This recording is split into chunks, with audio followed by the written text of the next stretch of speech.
Science has taught us a lot about our world, but what if the rules are different in heaven?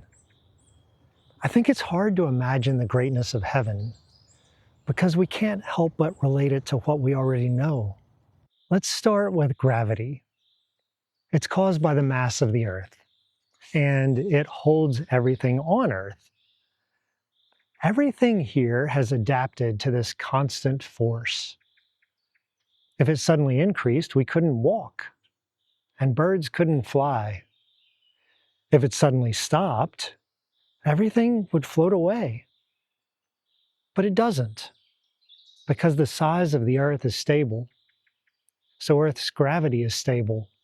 It's predictable. So we can fly airplanes and spaceships because we've learned what it takes to overcome that constant pull of gravity. But what if in heaven, gravity is something more? Imagine if in heaven, gravity is more like lots of magnets, and each one could be dialed in or out to control the force holding us down. Think about it. If that's the case, we could walk when we want, and we could turn the force down so we could float when we want. Or we could quickly reverse the force so we could shoot up through the air. We could throw a ball, but keep gravity from returning it to the ground.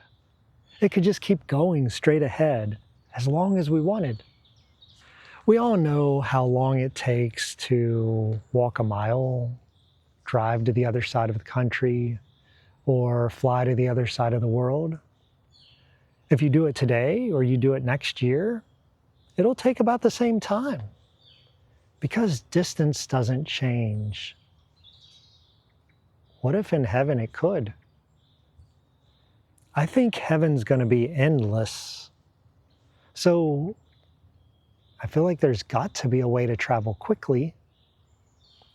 Maybe distance can fold. Imagine when you want to go somewhere, you just fold those 2 points together and step across the fold.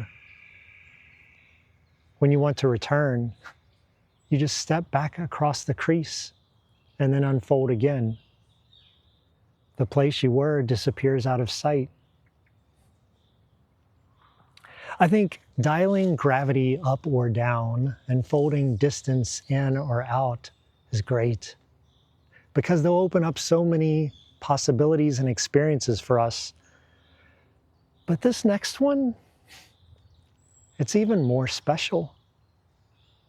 Not because it unlocks new abilities, but because it releases what's holding us back.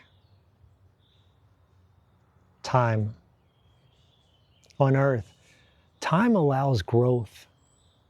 A baby becomes a child and then an adult. A seed becomes a plant and then the plant blooms. Using time, we study and practice, and greatness can form. We can become fluent in a new language or master a new skill. But time has its downsides. Because of time, that adult's body will age. Movement will slow. The blooms, they'll wither. And that study and practice, it required time. And we only have so much time. The same person can't be an Olympic athlete, a neurosurgeon, a high school coach, and play in a band. There's no time for it all. We only have so much time on Earth, and you have to choose what to do with it. With a lot of time, you can be great at something, but there's not enough time to be great at a lot of things. I don't think heaven has time. Maybe that's what's meant by eternity. Imagine not waiting on growth, flowers free to bloom. In my yard, when I see blooms, right away, part of me dreads when the blooms will end. Decay and death, they aren't in heaven. I think that's because they require time. And without time, we can do whatever we want. We can play a new instrument. We can learn a new field. But we don't have to give up time to do it. We don't have to trade a fraction of our life for it. And when we lose someone and we love them, we ache. I think a lot of that pain is because we can't picture their new life. Imagine adjustable gravity, foldable distance, and a lack of time. I think the more effort we put into imagining heaven, the more we'll see how much better it is there. I might be wrong about every single thing I imagine, but imagining helps me remember it's better there.